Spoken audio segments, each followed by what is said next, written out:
You're exhausted. Your body is begging for sleep, but your mind, it's wide awake, racing at 1,000,000 miles an hour. You're replaying a conversation from 3 years ago. You're predicting everything that could go wrong tomorrow. You feel anxious, stressed, and completely stuck. But here is the terrifying truth no one talks about. You don't want it to stop. Deep down, your brain is addicted to this chaos. We're told that overthinking is a burden, a curse, a flaw we need to fix. But psychology reveals something much darker. Overthinking doesn't just cause anxiety, it secretly provides comfort. And until you understand why it feels so safe, you will never be able to turn it off. Think about what happens when you overanalyze a situation. You imagine the worst-case scenario. You plan what you'll say, how they'll react, and what you'll do next. In your mind, you are preparing. You are protecting yourself. Your brain convinces you that if you just think about a problem long enough, you can somehow control the outcome. This is the illusion of control. Your brain hates uncertainty. It is terrified of the unknown. So to protect you from the unpredictability of the real world, it builds a simulation in your head. A simulation where you write the script. Overthinking feels like problem solving, but it's actually just a defense mechanism against vulnerability. And here's where it gets weird. Your brain actually gets a chemical reward from this. When you play out an imaginary argument in your head and win, your brain releases dopamine. You get the neurochemical reward of a victory without ever having to face the real-world risk of a confrontation. You are getting high on your own imaginary scenarios. This is exactly why intelligent people often overthink the most. If you have a fast brain, you can see 10 steps ahead. You can see the patterns, the risks, the variables. But a fast brain without a steering wheel is just a crash waiting to happen. You don't just see the possibilities, you feel the weight of all of them simultaneously. We call it perfectionism. We call it being prepared. But if we strip away the labels, it's just fear. Fear of failure, fear of rejection, fear of not being enough. You overthink because as long as you are thinking about the thing, you don't actually have to do the thing. This is paralysis by analysis. The safety of your mind becomes a prison. You research the business idea for months, but never launch. You draft the text message 100 times, but never hit send. You analyze every subtle shift in your partner's tone until you destroy the relationship you were trying to protect.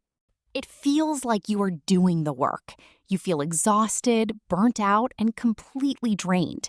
But when you look at your actual life, nothing has moved. Zero progress has been made.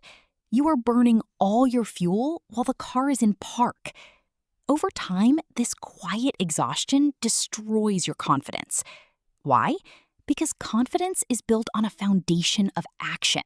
It is built on trusting yourself to handle the unknown. When you overthink, you are subconsciously telling yourself, I cannot handle reality as it is. I must predict it perfectly to survive. The philosopher Seneca famously said, "We suffer more often in imagination than in reality." Think about how much pain you have felt for things that never even happened.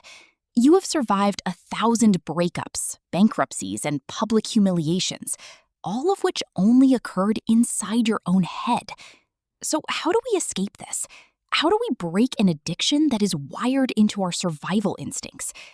You have to start by accepting a terrifying truth. You are not in control, and you never were. No amount of thinking will make the future certain. No amount of analyzing will make people predictable. The comfort you feel when you overthink is fake. It is a ghost.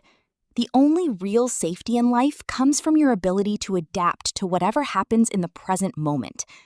Action is the antidote to anxiety. You don't need more information. You don't need a better plan. You need to make a messy, imperfect decision and step into the arena. The moment you take action, the simulation shatters. The brain is forced out of the imaginary future and into the physical present. Next time you catch yourself spiraling, cut the circuit. Give yourself 5 seconds. 5, 4, 3, 2, 1. Then move, speak, send, do. Do not give your brain the time to build a new simulation. Force your mind to deal with reality. Realize that overthinking is also an ego trap. It assumes that if you make a mistake, it will be a catastrophe. But you are resilient. You have survived 100% of your bad days. You can handle a failure. You can handle a rejection. You are much stronger than your anxious mind gives you credit for. You have to shift your identity. Stop calling yourself an overthinker. That is not who you are. It is just a habit you practiced for too long. You are someone who takes action. You are someone who embraces the unknown. Life is not a math equation to be solved. It is a canvas to be painted. And you cannot paint if you are terrified of spilling a little ink. The mistakes, the awkward moments, the failures, that is where the texture of a good life actually comes from. Imagine what you could build, who you could become if you took all the mental energy you spend worrying about the future and poured it directly into the present. You wouldn't just be surviving. You would be dangerous. You would be unstoppable. The next time your mind tries to pull you into the dark comfort of the simulation, recognize it for what it is: a trap, a comfortable, familiar prison. Step out of the simulation. Let the chips fall where they may, and trust yourself to handle it. Stop living inside your head and start living inside your life. Action is the only antidote. If this video helped you think differently about your mind, please leave a comment letting me know your favorite takeaway. And make sure to hit the subscribe button so you upgrade your mind every single week.